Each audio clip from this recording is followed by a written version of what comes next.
Now, I'd like to introduce our CEO, Jeff Maggioncalda. I met Jeff only a few months ago. Our first interaction was a 90-minute phone call that felt like 10.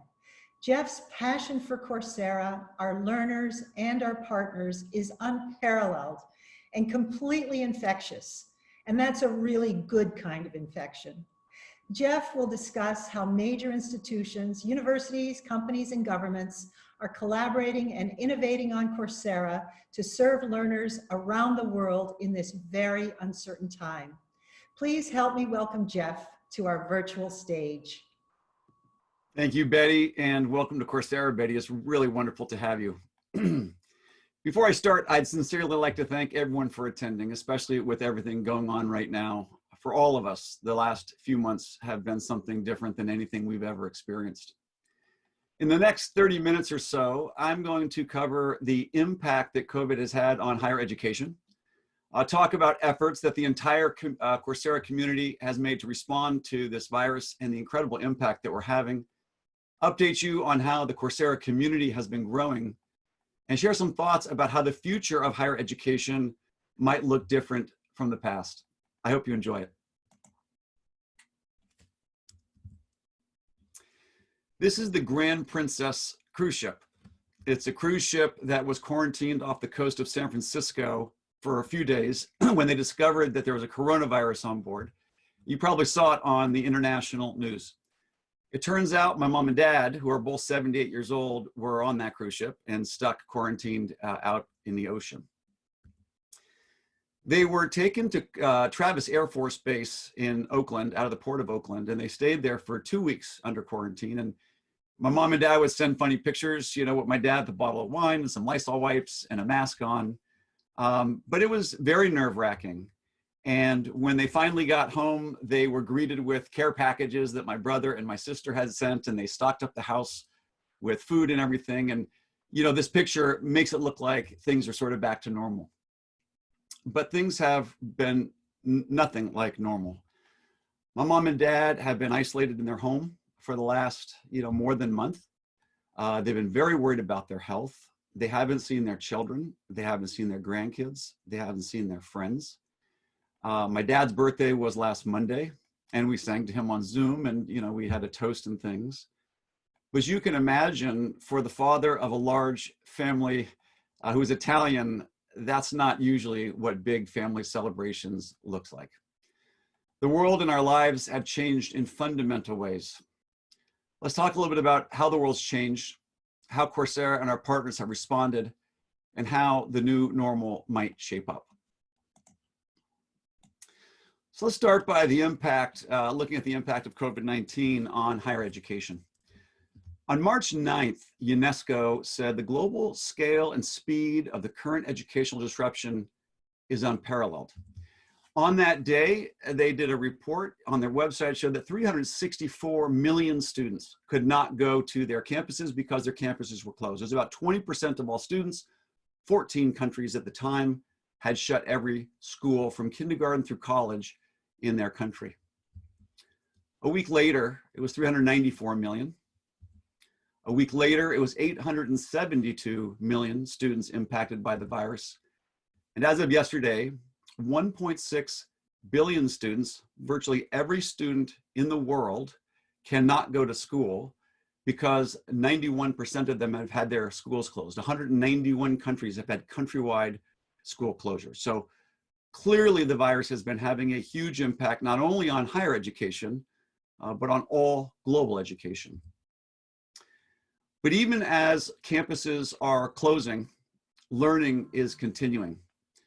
When you look at the most recent statistics, and they're a little bit different from what Daphne had mentioned because things have been moving very quickly.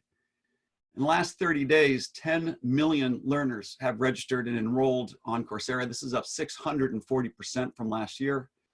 And what's really amazing is the number of new learners who are enrolling in courses on Coursera. New learner enrollments are up on a year-to-year basis about 15 times compared to last year. This is happening across all geographies. So if you look at the United States, in India, Latin America, Russia, all around the world, you see the same kind of hockey stick effect where the number of enrollments is up 2 times to 8 times across the world. This is also happening across all the content domains. So yes, data science, computer science, business, these are the standard courses that typically do very well on Coursera. But what we're seeing is across the board increases in demand in life sciences, arts and humanities, language learning, and especially you'll see in personal development. A lot of people are turning to our partners' courses to help not only learn new skills, but also deal with the emotional and mental stress that this virus and the attending policies are putting on people. I'm happy to say that some of these courses are really serving the world well. One of our most popular courses introduced last year is a course from Yale by Dr. Laurie Santos called The Science of Wellbeing. In 2020, already 1.6 million enrollments have happened in this course. And one of our partners, Imperial College of London, who has a master's degree in public health, issued a new course on the coronavirus. So far this year, there have been over 100,000 enrollments in the Science Matters Let's Talk About COVID-19 course. In response to try to help schools out, our partners and Coursera put our heads together. We said, what can we do to help these tens of thousands of schools and billion-plus students who've had their campuses closed?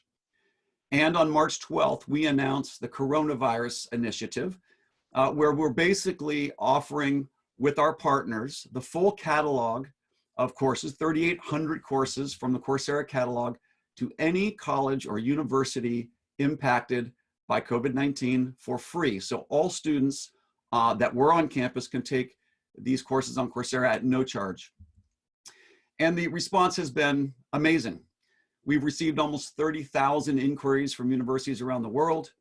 6,600 different universities have responded and inquired. In February, we had launched Coursera for Campus in Q4 of last year in October. We had 50 instances of Coursera for Campus up and running in February. In the last 5 weeks, we have launched 5,600 instances, and we have had over 400,000 students enroll. We're now approaching 1 million course enrollments and 2 million learning hours. This is all free of charge to help schools around the world cope with these school closures. So I want to say thank you to our partners who over the last 8 years have been authoring all these great courses and credentials, and now the generosity of making them available to a world in need, I think is really spectacular. Well, we launched Coursera for Campus as part of this coronavirus initiative, and many schools started looking through the catalog. It's a pretty big catalog. And they were asking us, how can we match courses that we're taking and offering on campus to courses that are available in the Coursera catalog? What we have seen is that it takes a long time to match these things. And so our data science team, very sharp group, basically created a natural language processing algorithm. This is a form of AI, where we basically can we can upload a course catalog of thousands of courses, and then the computer basically reads the course catalog and matches it to the most relevant courses in the Coursera catalog. So for every on-campus course, it's matched to the most relevant on catalog course on Coursera. So we're really excited about this feature, and we think it's really going to be helpful to many, many different universities. We're also excited to be collaborating with UNESCO, the World Economic Forum, and the World Bank on this project. Now let's talk a little bit about how the community has been growing and how we're trying to help our partners cope with this very rapid period of change. I'd like to start by talking about something that Daphne touched on, which is that when we look at the big trends of change, and this is mostly globalization and technology, it's not impacting everybody equally. In particular, folks with low skills who often haven't had access to college are the ones that are going to be most impacted by automation. A McKinsey study recently looked at the risk of automation on someone's job compared to the wages that they're earning and the level of formal education that they have received. And what this chart shows you is a number of bubbles. Each bubble is the number of jobs in the US held in a given industry. The color of the bubble is the typical education level of people in that job. And obviously what you can see here are these really big red circles in the lower right. These are people, red means they don't have a college degree. Low on the y-axis means they're not making much wages. Far to the right on the x-axis means that their jobs are almost certainly going to get disrupted by automation. On the other hand, you look at the left side of the screen, those light blue bubbles, the high wage earners with very little risk of impact to their jobs. And these are the folks with college degrees. So education is increasingly important in a world where automation is going to be changing the job landscape. Now, unfortunately, it gets even worse when you look at COVID-19. McKinsey updated their study and looked not only at what's going to be the impact of automation on jobs, but what will be the impact from coronavirus on jobs. And they looked industry by industry, and they said which industries have jobs that are most vulnerable to being lost due to coronavirus. And they plotted against vulnerability and wages. Again, the size of the circle is the number of jobs. The red is the general education level required to do that job. And you see the same kind of pattern. Large categories of jobs making low wages are most vulnerable to unemployment due to coronavirus. So at Coursera, when we think about this, and I know our partners feel the same way, this is about social justice. In a world where inequality is spreading, education is one of the best remedies to this kind of increase in inequality. Now, the traditional model of learning isn't necessarily so well tuned for such a dynamic world. In the traditional model, it's been much more linear, where a learner needs new skills. They go to college, they get educated, the college teaches those new skills, they graduate after 4 years, and the employer rewards them for those skills with a good paying job. In a much more dynamic world, the educational system needs to be more dynamic. And we think of it as an ecosystem, one that is really dynamic and is tuned to lifelong learning. It starts with learners who need to learn in order to prosper. They need to get access to good education in order to get access to good jobs and economic opportunity. Today, there are about 56 million learners on Coursera. They come to learn and prosper. We now have over 165 of the top universities in the world who are authoring courses, and over 40 industry partners. We'll talk a little bit about them as well. These are companies who've authored courses on Coursera, and they come to Coursera to teach the world, both to reach learners directly through B2C and also through the workplace. And they use Coursera's platform to author content and deliver that content at high quality and at low cost. And then 4 years ago, we launched Coursera for Business. And today we have 2,300 businesses who've hired Coursera to use our partners' content to upskill their people. We launched Coursera for Business about 4 years ago. We followed that with Coursera for Government to upskill civil service workers and also do workforce development programs. And then, as I mentioned, in Q4 of last year, we launched Coursera for Campus. And what Coursera for Campus does is it allows any educational institution, college or university, to use Coursera to help supplement the way that they're teaching students and also to upgrade the skills and develop the skills of their faculty and their staff. So this is really the Coursera ecosystem. And we are just a facilitator of bringing these different stakeholders together. We are very excited about the way this ecosystem has been growing. We're really inspired by, frankly, the kind of collaboration that's happening. And I'm going to be showing you some of that collaboration that's coming. And it's neat to be in the center of this ecosystem because we get to see so much of the good things that are happening, all the innovation that's happening. And one of our favorite things to do is to share that innovation with the broader community. Let's take a quick look at learners who are coming to Coursera to learn and prosper and to learn new skills for a digital world. Today, as I mentioned, we have over 56 million learners on Coursera. 80% of them are outside of the United States. The top 5 countries represented are the US, followed by India, China, Mexico, and Brazil. And as you can probably imagine, in the last 5 weeks, we've seen tremendous growth in registered learners. We think this is a testament to the value and the quality of the amazing content that our partners have created, and also the growing need that individuals have to get access to high quality education. What are they looking for? They're looking for skills to qualify them to do the jobs of tomorrow.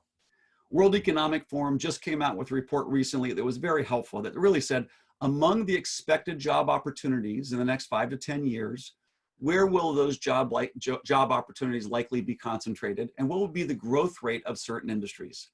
What you find is that the care economy will be providing a huge number of the new job opportunities and growing relatively quickly.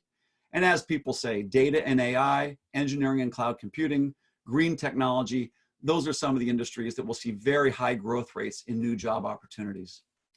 I want to thank our partners who over the last year have done a wonderful job creating content that teaches the skills to do these kinds of jobs. Both industry partners like Google and AWS, as well as our university partners. Together, our partners last year launched over 800 publicly available open courses on Coursera. In terms of what learners are going to need, you know, the world's going to be different in the past. Like Daphne said, we don't expect on-campus teaching to go away. It will be disrupted. It'll be disrupted for some indeterminate period of time. But what does seem clear is that even if campuses open in the fall, they will probably mostly only partially open. For the foreseeable future, we're going to have blended classrooms where some students are on campus and some students are online. It'll be very difficult to know which students will be on campus and which students will be online. And that could change very rapidly. If the virus has another outbreak and surges, policies might dictate that kids who are on campus will have to leave. It is also the case, by the way, that it's not only students that will likely be online. Many faculty who might be at risk of certain compromised immune systems, et cetera, might not be able to teach on campus. And so you're going to have mixed classrooms both on the student side as well as on the professor side. What that means is that online teaching and learning, even in a world where we open campuses, is going to be the backbone of most learning. And remote students across time zones are going to need to be able to learn anywhere and pretty much any time. My daughter right now is a junior at Duke and her roommate is in Korea. You know, she's getting up at 3 in the morning to try to attend live Zoom lectures. My daughter's here in California, so she has it a little bit better, but asynchronous learning is going to be very important. Now, a lot of universities are working on moving their courses online and authoring online courses, and that's wonderful, but it's important to realize that a number of universities have already created very high quality content that's ready-made and available right now through programs like Coursera for campus and many other programs. And these are pre-recorded asynchronous high-quality videos with lectures, activities, peer reviews, and high engagement. And so I think a lot of universities are realizing that although they can create many of the video lectures themselves, they can also turn to ready-made sources that are very high quality and very accessible. These can also be used on mobile phones, downloaded and used offline, and are very highly rated by students themselves. I think the future is going to put a premium on tech and data literacy. So the ability to help students, whether you're a computer science major or whether you are a philosophy major or a psychology major or an anthropology major, the ability to learn basic technology skills and data skills will be a requirement for almost every graduate. And so building up an ability to have all students go through online learning that helps them learn tech and data will be a really important requirement of virtually any curriculum. And with that, and you'll hear more about this in the product session, we are really excited that we have announced Coursera Labs. This is really a wonderful complement to our partners' online courses that are often teaching the concepts, the frameworks, and the theory. Coursera Labs teaches you how to do it using software. So it basically allows you to apply knowledge and skills using software hands-on, fully in a browser, where the student can actually follow along with the instructor, either pre-recorded or live, and they have their own personal workspace where they can use the same cloud desktop that the professor is using and do it in a follow-along way. You'll hear a lot more about this in the product session. Let's now take a quick look at educators and how they are delivering world-class content and credentials on Coursera. So our partners, as I mentioned, now exceed 165. They're spread all over the world. Most of our partners are in North America and Europe, but we have a number of partners in Latin America. We have partners in Russia. We have partners in India. We have partners in China and Australia and pretty much in every country. We're seeing some pretty innovative things from our partners, two notable ones. One is a new completion degree. It's a Bachelor's of Arts and Applied Sciences from one of our new R1 partners, University of North Texas. They're allowing students to transfer in credits from military experience and previous college experience so that people can finish up their college degree. And of course, doing this online makes it more accessible and more convenient and more affordable for students. Another really innovative program that we're seeing good success is the University of Colorado Boulder, who are doing performance pathways. These are performance-based admissions degrees. The MS in electrical engineering is the first, and we're seeing really good student uptake here. And really, what we like about this is it's a merit-based way of being admitted into a degree program. In addition to our university partners, we also have over 40 industry partners, and you can see the logos, they cross many different industries. And what these companies are doing is authoring courses on Coursera to help people learn the skills to use their technology programs and also to develop more job-related skills. We're very pleased to announce today that Facebook has recently become one of our newest industry partners, and we're going to be building some great professional certificates with Facebook on social media marketing. And we've also signed on Alibaba Cloud. I mean, clearly many businesses are moving to the cloud, and the number of jobs that are cloud related is really growing very dramatically. So it's really a pleasure to introduce Facebook and Alibaba Cloud to the Coursera industry partner community. The catalog continues to grow. Of course, we have a lot of courses in business, technology, and data sciences, but you can see the health, social science, arts, and humanities catalogs have been growing. We now have 4,200 courses from our partners. They have authored 140,000 video lectures inside of these courses. And in these courses, it's not just the video lectures. There's also assessments that can be done. They're in-video assessments, there are formative quizzes, there are summative tests as well. There are over 370,000 assessments in these courses. And so really, it's a wonderful and growing catalog. And I want to thank our partners for continuing to put such great quality content, making it available to the world on Coursera. Part of that content, of course, is degrees and the degree modules, which we call master tracks. We have a growing catalog from a growing number of partners on degrees and master tracks. I'll talk a little bit more about how these things work as a system. And we're pleased to announce a number of new degrees and master tracks today from University of Michigan, Universidad de los Andes in Colombia, University of Minnesota, Arizona State University, and Duke University. So really, thank you very much for continuing to grow the degrees that are available and the master track certificates that are available on Coursera. Let's talk about how this works as a system. People are pretty familiar with open courses. We now have, as I said, our partners have authored more than 4,200 courses. We also have something called specializations. These are series of 5 or 6 courses that teach a skill on a topic a little bit more deeply. The number of specializations on Coursera now exceeds 400. I mentioned master track certificates. We also have professional certificates. These are smaller than degrees, but they're more substantial than courses and specializations. We now have over 30 certificates, and we now have 19 degree programs. So these degree programs are full online degrees. They don't come from Coursera. They're delivered on Coursera, but these are degrees that come from our university partner. The admissions process is run by the university. The same faculty that teach on campus teach in these programs. You get the same TAs, same tests. And when you graduate, if you can complete the rigorous curriculum, when you graduate, you get a university diploma from the actual university. You're part of the alumni network, and on your LinkedIn resume, it's a degree from the University of Minnesota. It's a degree from University of London. It's a degree from the university. So we're really excited to have these degrees. They're very accessible because they're 100% online. They're very affordable because they can be done at scale. The final thing I just want to mention is with Coursera Labs, we've really been ramping up our effort to build these hands-on projects.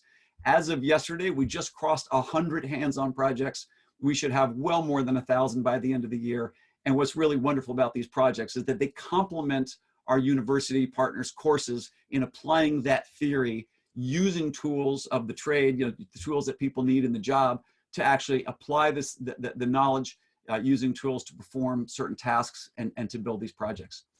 And what's really neat about the way the system really opens up is it allows individuals to try before they buy. So the way that it works for most individual learners around the world is they'll come in, they'll take a course for free.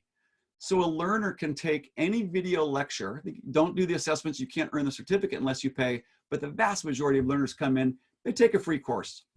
Well, once they start engaging with our partners' content, and it really is the high quality content that is the thing that draws learners to Coursera. It's not ad dollars and paying a lot of marketing for it. It's the high quality content that draws learners to Coursera.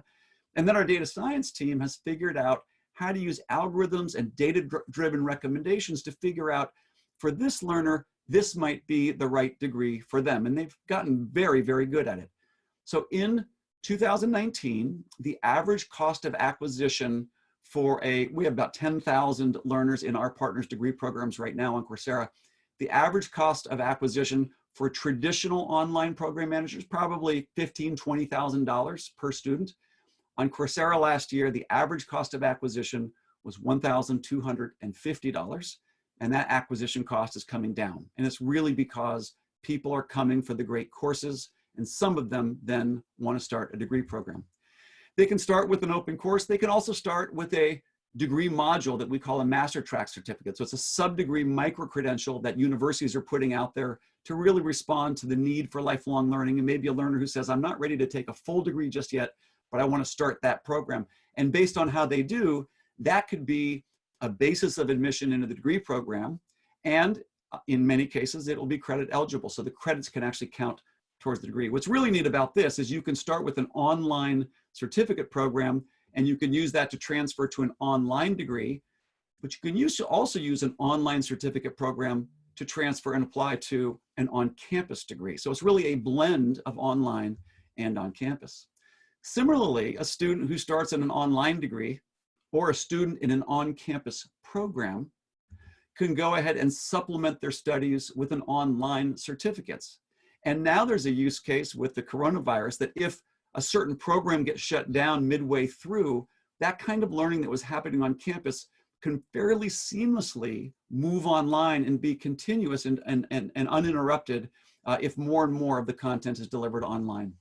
And so what we've seen overall when you look at the system is over 60% of the degree students who end up starting degrees with our partners on Coursera started by enrolling in an open course. And so when we think about this, we call it stackability.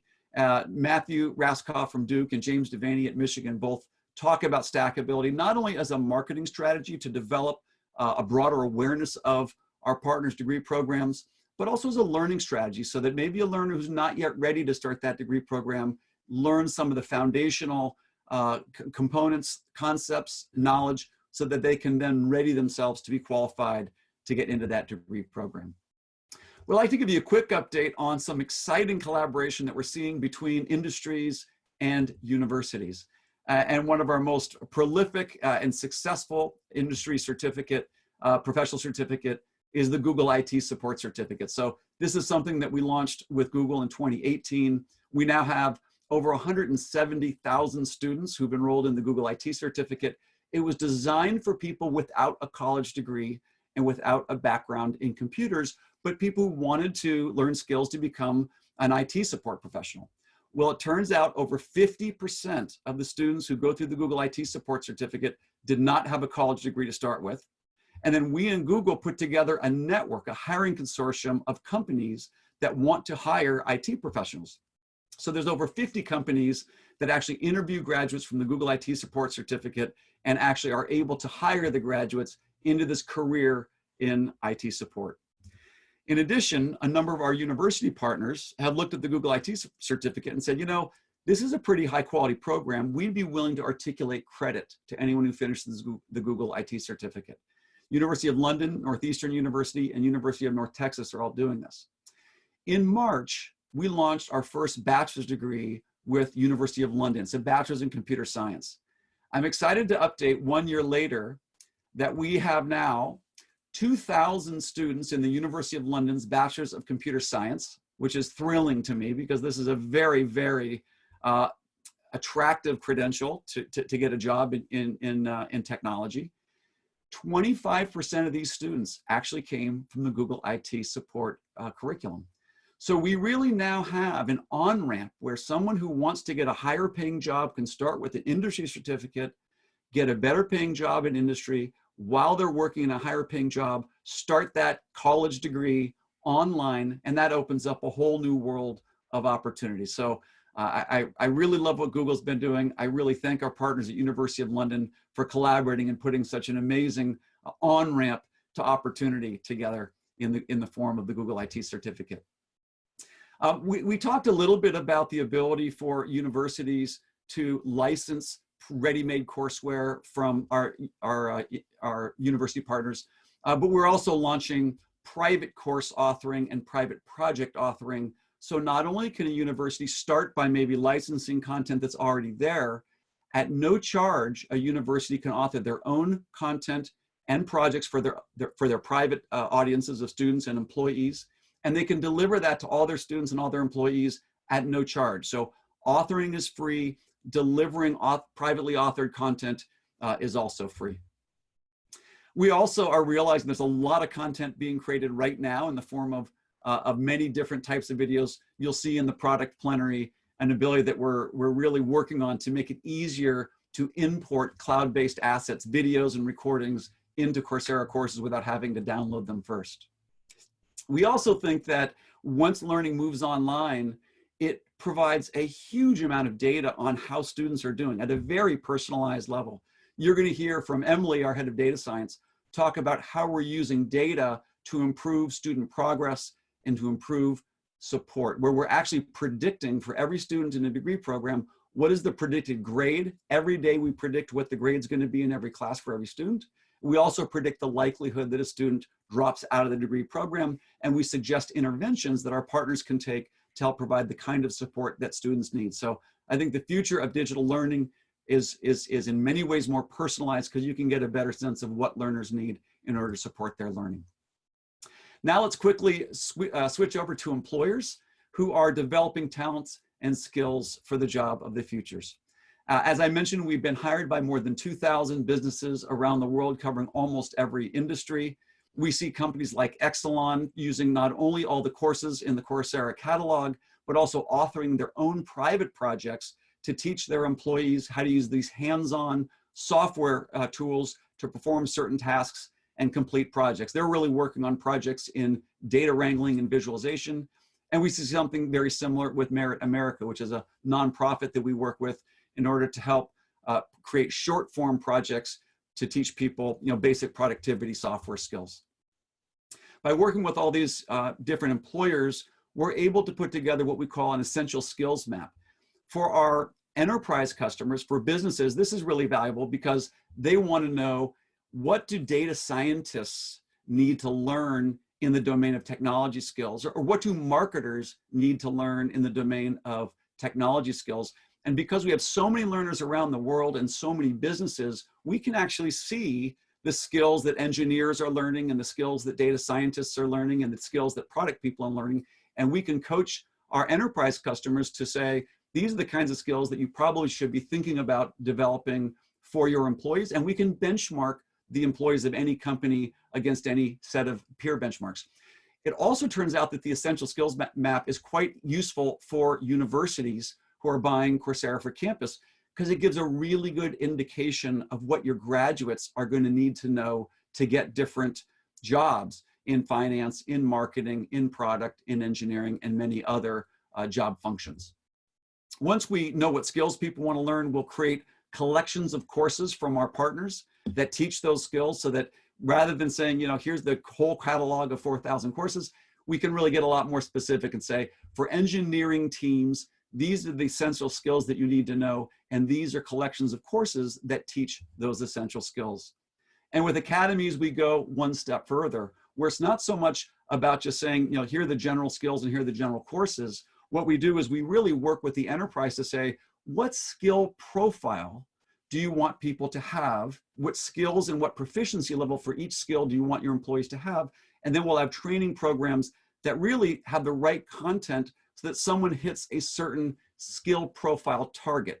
So that for data literacy, people want to have general skills and data fluency. And for things like becoming a data scientist or a data engineer, there's a certain skill profile of what a given company might say it takes to become a data engineer. And we can make sure that we're actually skilling up to hit that target skill profile. Another great innovation that we're seeing is our partners' degrees being offered through the workplace. So Novartis, who you'll hear from in a moment, is offering our partners degrees to over 100,000 employees worldwide. Verizon is doing something very similar. They really are putting a premium on their employees earning college degrees. C3.ai is a local Silicon Valley company specializing in AI. They are actually paying for online degrees on the Coursera platform for their employees. And I'm proud to say that Coursera is doing the same thing. We are basically sponsoring any Courserian that wants to earn a degree or master track on Coursera. Coursera will actually pay the tuition for those programs if they can get, if our employees can actually be accepted to these programs, which of course have very high quality standards. In addition to employers, we're also working with a number of governments. And so these cover a wide range of applications. Our largest customer is the Abu Dhabi School of Government, but we're doing workforce development with Pakistan and other countries. And the number of governments coming to us to really get access to our partners' courses to help people develop knowledge and skills is growing considerably. We're also working with a number of non-government NGOs. So our Coursera for Refugees program has been the longest standing and one of the most successful. We're working with 20 nonprofits serving more than 40,000 refugees across many, many different countries. We've also launched a veterans program to work with nonprofits to serve veterans and their families, and also a reentry program where we're working with nonprofits to help formerly incarcerated people who are reentering society get access to education and skills so that they might become job ready and have a better chance to land with a job and a good paying job at that. So we're really excited about these social impact initiatives. Of course, we're really pushing even harder on this with our coronavirus response that's now almost 1 million students. But the social impact is a huge part of this. And I want to thank our partners for being so generous in not only authoring the courses, but helping us make these courses available to impacted populations. Let me play a video really quickly that just has a little bit of the voice of our partners and our customers and some of the learners that talks about the impact that our partners in the Coursera community are making on people.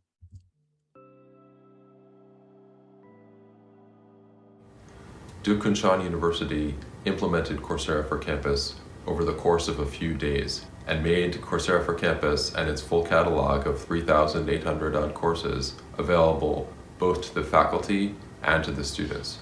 Faculty were able to grab high quality modular content from the Coursera catalog and use it to kickstart the development of new online courses. When humanity is under threat, humans crave opportunities to learn, and I think this growth in learning is a sign of what's to come, and it's something we should support and strengthen.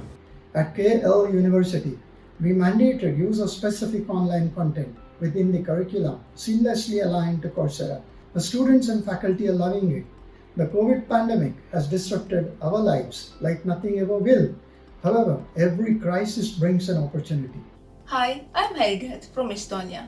A month ago, we were locked down in our rooms because of the coronavirus.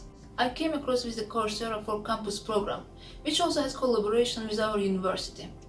Now I feel more confident about the next steps of my career because I know I have something valuable to offer to the companies that I will work with. Hi, I'm Lily, taking the Science of Wellbeing course from Yale. Taking this course is a necessary foundation for joyful existence in normal times, and especially during the time of this global pandemic. The Science of Wellbeing is a reminder that we are not trapped within our living spaces. Plus, the equality of access to top education is so key. I'm Helen Ward, Professor of Public Health at Imperial College London. We launched Science Matters, Let's Talk About COVID-19 as a new kind of course, which would be updated in real time with our regular situation reports and video updates. Learners are introduced to the methods underpinning these research reports and can access interviews and discussions with world leaders in the field. Since we launched, we've enrolled almost 100,000 learners from around the world. I'm Chief Learning Officer at Novartis.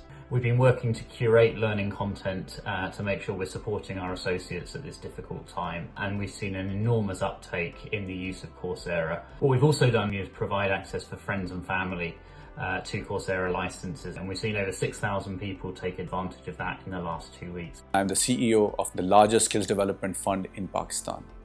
As we navigate our way out of this global pandemic, PSDF and Coursera have partnered to bring world-class learning opportunities to the homes of millions of Pakistani students and workers, because we believe that the learning must never stop.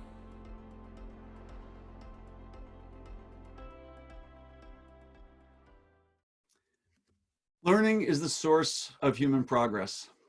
It has the power to transform our world from illness to health, from poverty to prosperity, from conflict to peace. It has the power to transform our lives for ourselves, for our families, and for our communities. No matter who we are or where we are, learning enables us to change and grow and to redefine what's possible. And that's why we believe that the access to the best learning is a right and not a privilege. And that's why Coursera is here. We partner with the best institutions to bring the best learning to every corner of the world, so that anyone, anywhere can transform their life and really, through the power of learning, realize the opportunities that are in front of them. To our partners, to our customers, and to our friends, I want to welcome you again to the Coursera conference. And thank you again for joining us today. And thank you for working with us in this collective mission to serve the world through learning. Thank you and enjoy the rest of the conference. Thank you, Jeff, and hello everyone. My name is Kim Caldbeck and I'm the Chief Marketing Officer here at Coursera. Jeff is now available to answer a few questions, so please use the Q&A button at the bottom of your screen to submit your questions. We also have some Courserians answering questions online for those we can't get to live. So our first question for Jeff is from Mohammed, and his question is, how can universities engage and be more successful after this experiment with coronavirus using online and distance learning? Yeah, it's a simple question with a pretty big answer, and nobody knows for sure exactly what the answer is. We're going to be publishing a white paper with a few of our partners that talks a little bit about not only the near-term response that is required, but the intermediate term. You know, how do you get ready for the fall season, academic year, and then beyond that, what kinds of capabilities should universities be thinking about? It's hard to say for sure how this is all going to shape up, but what we're doing with our partners is we're really thinking of it along 5 different dimensions. So one is the catalog. Take a look at your course catalog and ask yourself, for both financial and also, kind of mission reasons, what courses will you need to provide independent of the disruption of coronavirus? Some universities are only right now able to do less than 5% of their course catalog online. Really be thinking about which courses in your catalog do you want to be able to offer and offer online so you can be more resilient, and then try to expand that amount of online content that's available, either by authoring it yourself or turning to supplemental sources like Coursera for Campus. A second big factor after catalog is capacity. Do you have the teams, the resources, the skills and experience to start building online content? I would suggest that every university should have a dedicated centralized group that is growing over time and building the expertise to help faculty build online courses that from the ground up are designed to be online. So not just a camera in front of a Zoom lecture. That gets to number 3, which is faculty. Do you have faculty that are experienced doing online learning? Are they interested in doing online learning? Many of our partners are starting to build online teaching academies, basically training programs for faculty to author and deliver online content. That's something to be thinking of for sure. Another factor is technology. So what is the status of your infrastructure on campus? What is the status of the technology that your professors have? Do they have laptops? Do they have Zoom cameras? Do they have bandwidth at home? And then what is the technology that your students have? Because not all students have the same kind of technology, but you really want to make sure that you right size the online capability based on the technology that you have. And one of the things that we've found is that live Zoom lectures, which can be much better than not having any lectures at all, live video is very compute and bandwidth intensive. Not everybody has that bandwidth, and not everybody has the cameras. And so doing asynchronous videos that you can download onto a mobile phone can be useful for someone who doesn't have a computer, a student who doesn't have good bandwidth connections either. They're going to probably need asynchronous content that can be downloaded. And then the final thing is governance. Thinking about how does your organization make decisions? How fast can you make decisions and pivot as the world changes? Because I think the rate of change in the world and the level of uncertainty in the world is higher than it's ever been before. Thank you, Jeff. And our next question is from Dr. Anuj PK. And his question is, could you please specify how practical-based courses can be dealt with in online software, especially IT or engineering practical courses? Yeah, so IT and engineering, I mean, where you don't have to actually physically have your hands on things, those can be done pretty well. And you'll see in the product plenary, we have Coursera Labs. Essentially, any campus that has a computer lab that you are worried maybe your students won't be able to come into that computer lab, either because the campus is closed or because social distancing will require that you really spread your students out. Entire computer labs on campus can be moved into Coursera Labs. We can run the whole thing in Coursera Labs. So that is not so difficult. In IT, we can run full stack. You can customize the environment. We have elastic access to storage, compute, memory, bandwidth, all through AWS. So Coursera Labs can take care of the computer lab on campus if you'd like. Now, when it comes to clinical biology labs, other things like that, my guess and what I'm hearing from a lot of our partners is that as they think about partial opening of campus, they're going to probably be giving preferential treatment to those types of disciplines that require hands-on learning. That being said, like EE programs, they're starting to actually get a lot more clever about how can you mail hands-on kits to people at home where they actually build the circuit boards, they build the kit, they film their project, they post it online, and they actually get graded. It's a hands-on project using physical components, but they actually get graded by having a video of their final project that they built. So people are getting pretty clever with this. Great, thank you. And our last question is from Juan Navarro, and his question is, these are the times for emergency remote teaching. What are your thoughts about learner centricity in this new modality? Well, I would say that emergency remote teaching, which is generally, I think of it as keep doing exactly what you were doing. Just put a Zoom video in front of you, or just put a lecture video in front of you and record it so people can watch it after the fact. It's certainly better than nothing. But what you hear from students is that sitting at home, listening to somebody on a video screen talk for an hour is very difficult, is not engaging. And so structuring the class so that there can be partly live video perhaps, then some asynchronous video where people can actually watch some videos on their own, where they can pause, they can rewind, etc. Having breakout groups and discussions that are facilitated with cameras on for those students who have cameras. Having quizzes and assessments, having projects that can be created alone or in groups, and then having peer discussion and peer feedback on those projects. It's all part of that interactivity that's going to be required. So I think remote teaching, sort of emergency remote teaching, where you put a video on a professor, it's better than nothing, but really structuring a highly interactive and asynchronous experience, I think, is where things are going. And one of the easy things to do is just go into the Coursera catalog, look at some of the highest ranked courses. We've got hundreds of millions of reviews from students, and you can see how much they like each course. But the courses that you'll see on Coursera that are very highly ranked, that students love, they're not just a video camera capturing an hour-long lecture. They're much more dynamic and interactive. And to some degree, the students are voting on which courses they like, and you can see the star ratings right on Coursera if you want to see what a well-designed digital course looks like. Thank you, Jeff, and thank you everyone for joining this discussion. Our team will get to as many questions as we can online, since I know we weren't able to answer all of your great questions. And with that, Betty, I'll turn it back to you to introduce our next panel. Thank you. Thanks, Jeff and Kim.